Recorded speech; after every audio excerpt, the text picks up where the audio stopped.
ஜெஃப்னா கலரி சொந்தங்களுக்கு இனிய காலை வணக்கம். இலங்கையில் நாளாந்தம் வெளியாகும் பத்திரிகைகளின் முக்கிய செய்திகளை பற்றி பேப்பர் டைம் நிகழ்ச்சியோடாக பார்த்து வருகின்றோம். அந்த வகையில் 4ஆம் தேதி அக்டோபர் மாதம் 2024ஆம் ஆண்டு வெளியான பத்திரிகைகளின் முக்கிய செய்திகளை பற்றி பார்க்கலாம். முதலில் உதயன் பத்திரிகையில் அமைந்துள்ள முக்கிய செய்திகளாக, நாடாளுமன்ற தேர்தலின் பின்னர் உள்ளூராட்சி தேர்தல் உடனடியாக நடக்கும், தேர்தல்கள் ஆணைக்குழு அறிவிப்பு. நாடாளுமன்ற தேர்தல் நடவடிக்கைகள் முடிவடைந்தவுடன் தேர்தல்கள் ஆணைக்குழு இயன்றளவு விரைவாக உள்ளூர் அதிகார சபைகளுக்கான தேர்தலை நடத்துவதற்கு நாள் குறிப்பதற்கு நடவடிக்கை எடுக்கும் என்று தேர்தல்கள் ஆணைக்குழுவின் தவிசாளர் ரத்நாயக்க தெரிவித்துள்ளார். இது தொடர்பில் தேர்தல்கள் ஆணைக்குழு விடுத்துள்ள ஊடக அறிக்கையில் தெரிவிக்கப்பட்டுள்ளதாவது, 2023ஆம் ஆண்டு உள்ளூர் அதிகார சபைகள் தேர்தல் தொடர்பாக தாக்கல் செய்யப்பட்டிருந்த அடிப்படை உரிமைகள் மீதான மனுக்கள் சம்பந்தமாக கடந்த ஆகஸ்ட் மாதம் 22ஆம் தேதி உயர்நீதிமன்றம் வழங்கிய தீர்ப்பு தேர்தல்கள் ஆணைக்குழுவின் கவனத்துக்கு எடுத்துக்கொள்ளப்பட்டது. அதேபோல் கடந்த ஜூலை மாதம் வெளியிடப்பட்ட அதிவிசேட வர்த்தமானி அறிவித்தலுக்கு அமைய ஜனாதிபதி தேர்தலை நடத்துவதற்குரிய நடவடிக்கைகள் அதுவரையில் இடம்பெற்று வந்ததன் காரணமாக ஜனாதிபதி தேர்தல் முடிவடைந்தவுடன் உள்ளூர் அதிகார சபைகள் தேர்தலை நடத்துவதற்கு ஆணைக்குழு அவசியமான நடவடிக்கைகளை எடுத்தது. ஜனாதிபதி தேர்தலில் தெரிவு செய்யப்பட்ட ஜனாதிபதி நாடாளுமன்றத்தை கலைக்கும் நாடாளுமன்ற தேர்தலுக்கு நாள் குறிக்கும் வர்த்தமானி அறிவித்தலை வெளியிட்டார். ஆகையால் நாட்டின் சட்டவாக்கத்துறைக்கு பிரதிநிதிகளை தெரிவு செய்யும் நோக்கத்துக்கு முன்னுரிமை அளித்து செயலாற்றுவதற்கு தேர்தல் ஆணைக்குழுவுக்கு நேரிட்டது. அதேபோல் ஜனாதிபதி தேர்தல் வாக்கெடுப்பு காலப்பகுதியினுள் தீர்மானிக்கப்பட்டவாறு நாடாளுமன்ற தேர்தலுக்கு இடைப்பட்ட காலத்தினுள், அதாவது அக்டோபர் 26ஆம் தேதி எல்பிட்டிய பிரதேசபை தேர்தலை நடத்துவதற்கும் நேரிட்டுள்ளது என்றவாறாக அந்த செய்தி தொடர்ந்து செல்கின்றது. முதற் பக்கத்தில் அமைந்துள்ள மற்றொரு முக்கிய செய்தியாக, 8 சுயேட்சை குழுக்கள் ஜாலில் கட்டுப்பணம். ஜாழ்ப்பாண தேர்தல் மாவட்டத்தில் எதிர்வரும் நாடாளுமன்ற தேர்தலுக்கான கட்டுப்பணத்தை 8 சுயேட்சை குழுக்கள் இதுவரை செலுத்தியுள்ளன என்று ஜாழ்ப்பாண மாவட்ட தெரிவத்தாட்சி அலுவலரும் பதில் மாவட்ட செயலருமான மருதலிங்கம் பிரதீபன் தெரிவித்துள்ளார். ஜாழ்ப்பாண மாவட்ட செயலகத்தில் நேற்று இடம்பெற்ற ஊடகவியலாளர் சந்திப்பிலேயே அவர் இவ்வாறு தெரிவித்துள்ளார் என்றவாறாக அந்த செய்தி காணப்படுகின்றது. முதற் பக்கத்தில் அமைந்துள்ள மற்றொரு முக்கிய செய்தியாக, மேற்குலகத்தின் பாதுகாப்பை எதிர்பார்த்தாராம் பிரபாகரன், வீரசேகர கண்டுபிடிப்பு. மேற்குலகம் தன்னை பாதுகாத்து வெளிநாட்டுக்கு அழைத்துச் செல்லும் என புலிகள் அமைப்பின் தலைவர் பிரபாகரன் கடைசி நொடி வரை நம்பிக்கொண்டிருந்தார் என தெரிவித்துள்ளார் நாடாளுமன்ற முன்னாள் உறுப்பினர் சரத் வீரசேகர. இது தொடர்பில் அவர் மேலும் தெரிவித்துள்ளதாவது, தேசியவாத முகாமை இல்லாதொழிப்பதற்கான சூழ்ச்சி தேசிய மற்றும் சர்வதேச சக்திகளால் முன்னெடுக்கப்பட்டு வருகின்றன. புலிகள் அமைப்புக்கு எதிராக மஹிந்த ராஜபக்ச முடிவு கட்டினார். ஆனால் தலிபான்களை ஒழித்து கட்ட முடியாமல் நேட்டோ அமைப்பு இன்னமும் திணறுகின்றது. 1987ஆம் ஆண்டின் போது இடம்பெற்ற வடமராட்சி சமர் மேலும் 3 நாட்களுக்கு நீடித்திருந்தால் அன்றே பிரபாகரனை பிடித்து புலிகளை ஒழித்திருக்கலாம். ஆனால் இந்தியா வந்து பருப்பு போட்டு அன்றைய ஜனாதிபதியை மிரட்டி போரை நிறுத்தியது. 2009ஆம் ஆண்டு போர் இறுதிக்கட்டத்தை நெருங்கிய தருவாயிலும் பிரிட்டன், பிரான்ஸ் மற்றும் அமெரிக்காவிலிருந்து பிரதிநிதிகள் வந்திருந்தனர். போரை நிறுத்துமாறு அழுத்தம் கொடுத்தனர்.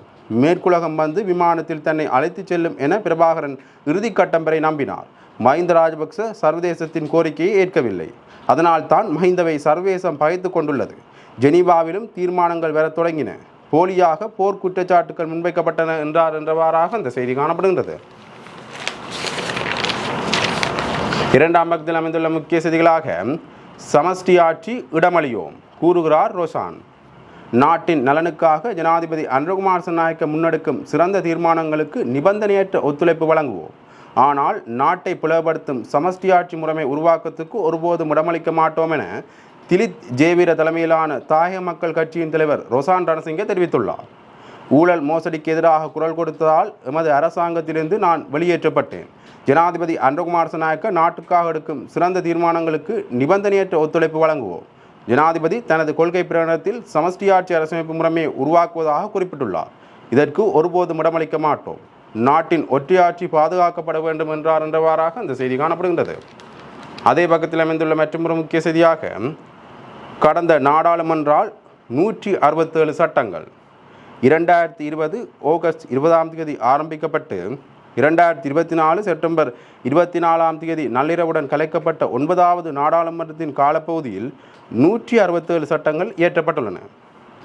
2020ஆம் ஆண்டு 7 அரசாங்க சட்டங்களும், 2021ஆம் ஆண்டு 30 அரசாங்க சட்டங்களும், 2022ஆம் ஆண்டு 44 அரசாங்க சட்டங்களும், 2 தனியார் உறுப்பினர் சட்டங்களும், 2023ஆம் ஆண்டு 29 அரசாங்க சட்டங்களும், 5 தனியார் உறுப்பினர் சட்டங்களும், 2024ஆம் ஆண்டு 36 அரசாங்க சட்டங்களும் 21 தனியார் சட்டங்களும் இக்கால பகுதியில் இயற்றப்பட்டுள்ளன என்றவாறாக அந்த செய்தி தொடர்ந்து செல்கின்றது.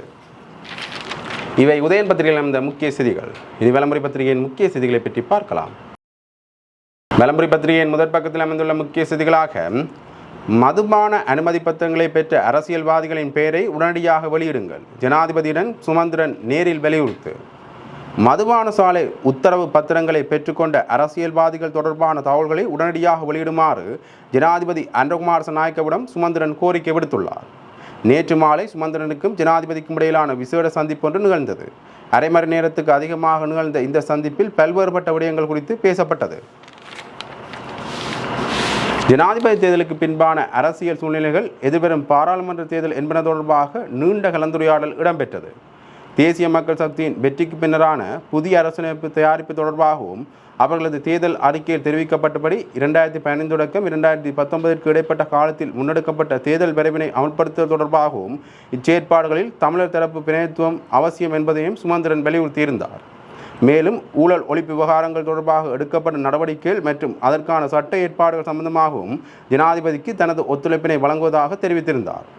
இந்த விடயத்தில் முறைகேடாக பாராளுமன்ற உறுப்பினர்கள் தமது சிபாரிசின் பேரில் கொடுத்த மதுபான சாலை அனுமதி பத்திரங்கள் தொடர்பான பெயர் பட்டியல் வெளியிடப்படுவதில் தாமதம் ஏற்படுவது மக்கள் மத்தியில் புதிய ஆட்சியாளர்கள் குறித்தான சந்தேகத்தினையும் ஏற்படுத்துவதனை அவர் சுட்டிக்காட்டியிருந்ததோடு உடனடியாக அரசியல்வாதிகளின் பெயர் பட்டியலினை வெளியிடுமாறும் கோரிக்கையை முன்வைத்திருந்தார் என்றவாறாக இந்த செய்தி காணப்படுகின்றது. முதற் பக்கத்தில் அமைந்துள்ள மற்றொரு முக்கிய செய்தியாக ஜெய்சங்கர் இன்று இலங்கை விஜயம். ஜனாதிபதி பிரதமர் வெளிவார அமைச்சருடன் கலந்துரையாடலில் ஈடுபட உள்ளார். தமிழ் கட்சிகளுடனும் ஜெய்சங்கர் சந்திப்புகளை நடத்துவார். இனப்பிரச்சனையை தீர்க்குமாறு அன்றவிடம் வலியுறுத்தலாம். டில்லி வருமாறு மோடியின் அழைப்பை அன்றவிடம் கையளிக்க உள்ளார். இந்திய வெளிவார அமைச்சர் கலாநிதி சுப்பிரமணியம் ஜெய்சங்கர் இன்று இலங்கைக்கு உத்தியோகபூர்வ விஜயத்தை மேற்கொள்ள உள்ளார். இந்த விஜயத்தின் போது ஜெய்சங்கர் ஜனாதிபதி அன்றகுமார் நாயக்க மற்றும் பிரதமர் கலாநிதி ஹரணி அமரசூரிய ஆகியோரை சந்தித்து கலந்துரையாட உள்ளார். மேலும் வெளிவார அமைச்சர் விஜிதஹேரத்தையும் சந்தித்து கலந்துரையாட உள்ளார். மேலும் இந்த விஜயத்தின் போது டில்லி வருமாறு இந்திய பிரதமர் மோடியின் அழைப்பை ஜனாதிபதி அன்றவுடன் இந்திய வெளிவார அமைச்சர் கையளிக்க உள்ளார். அத்துடன் இனப்பிரச்சனையை தீர்க்குமாறு அன்றவுடன் வலியுறுத்தலாம். அதேவேளை தமிழ் கட்சிகளுடனும் இந்திய வெளிவார அமைச்சர் சந்திப்பு நடத்துவார் என எதிர்பார்க்கப்படுகின்றது என்றவாறாக இந்த செய்தி காணப்படுகின்றது.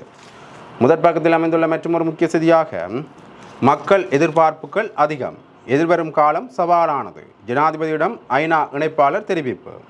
மக்கள் எதிர்பார்ப்புகள் அதிகளவில் காணப்படுவதால் எதிர்வரும் காலம் தங்களுக்கு சவாலானதாக அமையும் என ஜனாதிபதியிடம் ஐநா இணைப்பாளர் சுட்டிக்காட்டியுள்ளார். ஐக்கிய நாடுகள் அமைப்பின் இலங்கைக்கான இணைப்பாளர் மார்க் ஆண்ட்ரூ பிரான்ஸ் நேற்று வியாழக்கிழமை ஜனாதிபதி அலுவலகத்தில் ஜனாதிபதி அன்றகுமார் நாயக்கவை சந்தித்து கலந்துரையாடினார். இதன்போது ஐநா பொதுச் செயலாளர் அண்டாரியோ குட்ராவின் வாழ்த்து செய்தியினை ஐக்கிய நாடுகள் அமைப்பின் வதிவிட இணைப்பாளர் ஜனாதிபதி அன்றகுமார் நாயக்கவிடம் வழங்கி வைத்தார். மக்கள் எதிர்பார்ப்புகள் அதிகளவில் காணப்படுவதால் எதிர்வரும் காலம் சவாலானதாக அமையும் என சுட்டிக்காட்டிய ஐநா இணைப்பாளர் சர்வதேச நாணயத்துடனான இலங்கையின் வேலை திட்டம் மற்றும் வறுமை ஒழிப்பு முயற்சிகளுக்கு ஐநா ஒத்துழைப்பு வழங்கும் எனவும் உறுதியளித்தார் என்றவாறாக இந்த செய்தி தொடர்ந்து செல்கின்றது. முதற் பக்கத்தில் அமைந்துள்ள மற்றொரு முக்கிய செய்தியாக பாராளுமன்ற தேர்தல் வேட்புமனு தாக்கல் இன்று முதல் ஆரம்பம். 2024ஆம் ஆண்டு நடைபெறவுள்ள பாராளுமன்ற தேர்தலுக்கான வேட்புமனுக்கள் ஏற்றுக்கொள்ளும் பணி இன்று ஆரம்பமாக உள்ளது. இதன்படி எதிர்வரும் 11ஆம் தேதி நண்பகல் 12 மணி வரை வேட்புமனுக்களை சமர்ப்பிக்க முடியும் என தேர்தல் ஆணைக்குழு தெரிவித்துள்ளது. எதிர்வரும் பாராளுமன்ற தேர்தலுக்காக இதுவரை 58 சுயேட்சை குழுக்கள் கட்டுப்பணம் செலுத்தியுள்ளன. மட்டக்களப்பு, ஜாழ்ப்பாணம், திகாமடுள்ள மற்றும் கொழும்பு ஆகிய மாவட்டங்களிலிருந்து அதிகளவான சுயேட்சை குழுக்கள் இவ்வாறு கட்டுப்பணத்தினை வைப்பிட்டுள்ளதாக தெரிவிக்கப்பட்டுள்ளது என்றவாறாக அந்த செய்தி காணப்படுகின்றது. மூன்றாம் பக்கத்தில் அமைந்துள்ள முக்கிய செய்தியாக இலங்கை தூதரகத்தை முற்றுகையிட்டு தமிழகத்தில் போராட்டம்.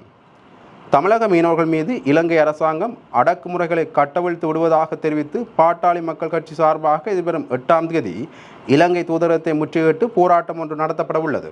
இந்த போராட்டத்தில் கலந்து கொள்ள தமிழ்நாட்டின் மீனவ அமைப்புகளுக்கும் குறித்த கட்சி சார்பாக அழைப்பு விடுக்கப்பட்டுள்ளது. வங்கக்கடலில் மீன்பிடிக்க செல்லும் தமிழக மீனவர்களை இலங்கை கடற்படை தொடர்ந்து தாக்கி வருவதாலும் அவர்களுடைய உடைமைகளை சேதப்படுத்துவது மற்றும் கைது செய்து சித்திரவதை செய்வது போன்ற அத்துமீறலில் ஈடுபட்டு வருவது நாளுக்கு நாள் அதிகரித்துள்ளதாகவும் தெரிவிக்கப்பட்டுள்ளது என்றவாறாக அந்த செய்தி தொடர்ந்து செல்கின்றது. இவை விளம்பரி பத்திரிகைகள் இந்த முக்கிய செய்திகள். இனி தினக்குள் பத்திரிகையின் முக்கிய செய்திகளை பற்றி பார்க்கலாம். தினக்குரல் பத்திரிகையின் முதற் பக்கத்தில் அமைந்துள்ள முக்கிய செய்திகளாக தமிழரசு கட்சி இன்று கூடுகிறது, முக்கிய முடிவுகள் எடுக்கப்படும். இலங்கை தமிழரசு கட்சியின் மத்திய செயற்குழு கூட்டம் இன்று வெள்ளிக்கிழமை வவுனியாவில் நடைபெறவுள்ளது. எனவே இடம்பெற்ற மத்திய செயற்குழு கூட்டத்தில் வைத்து எதிர்வரும் பொதுத் தேர்தலில் போட்டியிடுவதற்கான வேட்பாளர்களை தெரிவு செய்வதற்காக 10 பேர் கொண்ட குழு ஒன்று நியமிக்கப்பட்டது. இந்த குழு நிலைமைகளை ஆராய்ந்து இன்றைய கூட்டத்தில் அறிக்கைப்படுத்தும் என்று எதிர்பார்க்கப்படுகின்றது. அதே நேரம் இம்முறை பொதுத் தேர்தலில் எவ்வாறு போட்டியிடுவது என்பது தொடர்பான உத்தியோகபூர்வ நிலைப்பாட்டை தமிழரசுக் கட்சி இன்னும் அறிவிக்கவில்லை. கடந்த பொதுத் தேர்தல்களில் ஏனைய சில தமிழ் தேசிய கட்சிகளுடன் இணைந்து தமிழ் தேசிய கூட்டமைப்பாக தேர்தலில் போட்டியிட்டிருந்தது. எனினும் தமிழ் தேசிய கூட்டமைப்பிலிருந்து அதன் பங்காளி கட்சிகள் விலகிச் சென்றிருந்த நிலையில் இம்முறை தேர்தலில் ஒன்றாக போட்டியிடுவதற்காக இலங்கை தமிழரசுக் கட்சி குறித்த கட்சிகளுக்கு அழைப்பு விடுத்திருந்தது. எவ்வாறாயினும் இபிஆர்எல்எஃப், டெலோ மற்றும் புலட் ஆகிய கட்சிகள் தற்போது ஜனநாயக தமிழ் தேசிய கூட்டணியில் அங்கம் வகிக்கின்ற நிலையில் இலங்கை தமிழரசுக் கட்சியின் அழைப்பை புறக்கணித்துள்ளன. இந்நிலையில் இம்முறை இலங்கை தமிழரசுக் கட்சி தனித்து போட்டியிடும் என்று எதிர்பார்க்கப்படுகின்றது. எவ்வாறாயினும் திருகோணமலை மற்றும் அம்பாறை ஆகிய மாவட்டங்களில் தமிழ் பாராளுமன்ற உறுப்புரிமையை உறுதி செய்து கொள்வதற்காக தமிழ் தேசிய பரப்பில் இயங்குகின்ற பல கட்சிகள் ஒன்றித்து ஐக்கியமாக போட்டியிடும் என்று தெரிவிக்கப்படுகின்றது என்றவாறாக அந்த செய்தி தொடர்ந்து செல்கின்றது. முதற் பக்கத்தில் அமைந்துள்ள மற்றொரு முக்கிய செய்தியாக, கட்சிக்கும் தலைவருக்கும் எதிராக எதையாவது கூறினால் இனி ஒருபோதும் எம்மால் பொறுத்திருக்க முடியாது. திருடர்கள், ஊழல் மோசடிக்காரர்கள் என்றால் குற்றச்சாட்டுக்களை ஆதாரங்களுடன் நிரூபியுங்கள். பொதுஜன பெரமுன பொதுச் செயலாளர் சாகர காரியவசம் தெரிவிப்பு. எமது கட்சிக்கு எதிராகவோ அல்லது எமது தலைவருக்கு எதிராகவோ எதையாவது கூறினால் இனியும் நாங்கள் பொறுமையாக பார்த்து கொண்டிருக்க மாட்டோம் என்று ஸ்ரீலங்கா பொதுஜன பெரமுன பொதுச் செயலாளரான முன்னாள் பாராளுமன்ற உறுப்பினர் சாகர காரியவசம் தெரிவித்துள்ளார். ஸ்ரீலங்கா பொதுஜன பெரமுன தலைமையகத்தில் நேற்று வியாழக்கிழமை ஊடகவியலாளரின் கேள்விகளுக்கு பதிலளிக்கையிலேயே அவர் இவ்வாறு கூறினார். இதன்போது அவர் மேலும் தெரிவிக்கையில், திருடர்கள், ஊழல் மோசடிக்காரர்கள் என்று எதிர்க்கட்சியில் இருப்பவர்கள் கூறுவதற்காக மற்றவர்கள் திருடர்கள் கிடையாது. ராஜபக்சக்களையே முதலில் திருடர்கள், மோசடிக்காரர்கள் என்று கூறினர்.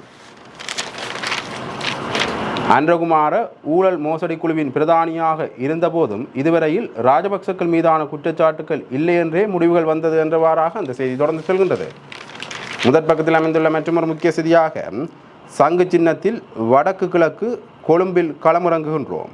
ஜனநாயக தமிழ் தேசிய கூட்டணி தெரிவிப்பு. ஜனநாயக தமிழ் தேசிய கூட்டணிக்கு தேர்தல் ஆணையத்தால் தற்போது சங்கு சின்னம் ஒதுக்கப்பட்டுள்ளது. இதற்கமைய வடக்கு கிழக்கு முழுவதும் கூட்டணியாக சங்கு சின்னத்தில் போட்டியிட உள்ளோம். அதே நேரத்தில் இம்முறை கொழும்பு மாவட்டத்தில் போட்டியிடுவது தொடர்பிலும் ஆராய்ந்து வருகின்றோம். இவ்வாறு இபிஆர்எல்எஃப் கட்சியின் தலைவரும் ஜனநாயக தமிழ் தேசிய கூட்டணியின் ஊடக பேச்சாளரும் முன்னாள் எம்பியுமான சுரேஷ் பிரேமச்சந்திரன் தெரிவித்துள்ளார். ஜாழ் கட்டபிராயில் உள்ள அவரது இல்லத்தில் நேற்று வியாழக்கிழமை நடத்திய ஊடக சந்திப்பின் போதே இவ்வாறு தெரிவித்த அவர் மேலும் கூறுகையில், ஜனநாயக தமிழ் தேசிய கூட்டணியானது பதிவு செய்யப்பட்ட ஒரு கட்சியாக இருக்கின்றது. இந்த கூட்டணியில் நாங்கள் உட்பட 5 கட்சிகள் அங்கம் வகிக்கின்றன. கடந்த உள்ளூராட்சி சபை தேர்தல் அறிவிக்கப்பட்ட போதும் நாம் அதில் போட்டியிடுவதற்கு வேட்புமனுவையும் தாக்கல் செய்திருந்தோம். இந்த கூட்டணியின் சின்னமாகவே குத்துவிளக்கு இருந்தது. ஆனால் இப்போது நடைபெற்று முடிவடைந்திருக்கின்ற ஜனாதிபதி தேர்தலில் வடக்கு கிழக்கை மையப்படுத்திய தமிழ் தேசிய கட்சிகள் மற்றும் சிவில் சமூகங்களை ஒன்றிணைத்த தமிழ் மக்கள் பொதுச்சபை ஆகியன இணைந்து பொது வேட்பாளர் ஒருவரை நிறுத்தியிருந்தன. அந்த பொது வேட்பாளரின் தேர்தல் சின்னமாக சங்கு சின்னமும் வழங்கப்பட்டு அதற்கான பிரச்சாரங்களும் முன்னெடுக்கப்பட்டதற்கமைய தமிழ் மக்களின் ஒற்றுமையை வலியுறுத்திய இலட்சக்கணக்கில் மக்கள் அதில் வாக்களித்துமிருந்தனர். இதேபோன்று பல்வேறு கட்சிகளை உள்ளடக்கியதாக ஒற்றுமையை வலியுறுத்தி ஓரணியில் பாராளுமன்ற தேர்தலிலும் ஜனநாயக தமிழ் தேசிய கூட்டணியாக நாங்கள் போட்டியிடுகின்றமையால் தமிழ் மக்களின் ஒற்றுமையின் சின்னமாக விளங்கிய சங்கு சின்னத்தை எமது கூட்டணியின் சின்னமாக்குவதற்கு தீர்மானித்திருந்தோம். இதற்கமைய தமிழ் தேசிய பொதுக்கட்டமைப்பின் ஒருமித்த தீர்மானமாக சங்கு சின்னத்தை அதில் அங்கம் வகித்த ஜனநாயக தமிழ் தேசிய கூட்டணிக்கு வழங்குவதற்கு ஒப்புதல் வழங்கப்பட்டிருந்தது. இதன் அடிப்படையில் சங்கு சின்னத்தை ஜனநாயக தமிழ் தேசிய கூட்டணிக்கு வழங்குமாறு தேர்தல் ஆணையாளரிடம் கோரிக்கை விடுத்திருந்தோம். இந்த கோரிக்கையின் அடிப்படையில் நேற்று தேர்தல் ஆணையகத்தால் சங்கு சின்னம் நமக்கு வழங்கப்பட்டுள்ளது என்றவாறாக இந்த செய்தி தொடர்ந்து செல்கின்றது. முதற் பக்கத்தில் அமைந்துள்ள மற்றொரு முக்கிய செய்தியாக, தமிழரின் பாராளுமன்ற ஆசனங்கள் குறைவடைவதற்கு இடமளிக்கக்கூடாது. ஜாழ் மாவட்ட சர்வமத பேரவை வலியுறுத்தல். ஜாழ்ப்பாணத்தில் தமிழ் கட்சிகள் தமக்குள் கசப்பை வளர்த்து ஒற்றுமையின்றி பிளவுபட்டு தமிழ் மக்களுக்கான பாராளுமன்ற ஆசனங்கள் குறைய சந்தர்ப்பத்தை ஏற்படுத்திவிடக்கூடாது. கட்சி அரசியல் மக்களுடைய வாழ்முறைசார் உரிமையை பாதித்துவிடக்கூடாது என ஜாழ் மாவட்ட சர்வமத பேரவை வலியுறுத்தியுள்ளது. எதிர்வரும் பாராளுமன்ற பொதுத் தேர்தல் தொடர்பான ஜாழ் மாவட்ட சர்வமத பேரவை விடுத்துள்ள அறிக்கையில் மேலும் தெரிவிக்கப்பட்டுள்ளதாவது நடைபெறவுள்ள பாராளுமன்ற பொதுத் தேர்தலில் தமிழ் மக்கள் தமது பாராளுமன்ற பிரதிநிதித்துவத்தை இயல்பாக வாழ்வுரிமையுடன் வெளிப்படுத்த வேண்டும் என்பதை ஜாழ் மாவட்ட சர்வமத பேரவையாக வலியுறுத்துகின்றோம். எந்தவிதமான ஏமாற்றங்களுக்கோ போலித்தனங்களுக்கோ இடம் கொடுக்கக்கூடாது. தமிழரின் அபிலாஷைகளை நிறைவேற்ற வரலாற்றை மீள நோக்கி நீண்டகால பேருந்தக நோக்கில் மக்களுடைய மேம்பாட்டுக்காக வாக்களிக்கும் கடமையை பொறுப்புடன் மேற்கொள்ள வேண்டும் என்பது முக்கியம் என்று குறிப்பிடப்பட்டுள்ளது என்றவாறாக அந்த செய்தி தொடர்ந்து செல்கின்றது. இவை தினக்கோள் பத்திரிகையில் அமைந்த முக்கிய செய்திகள். இன்று வெளியான பத்திரிகைகளின் முக்கிய செய்திகளை பற்றி பார்த்தோம். தொடர்ந்தும் பத்திரிகை செய்திகளை அறிந்து கொள்ள பேப்பர் டைம் நிகழ்ச்சியுடன் இணைந்திருங்கள். நன்றி, வணக்கம்.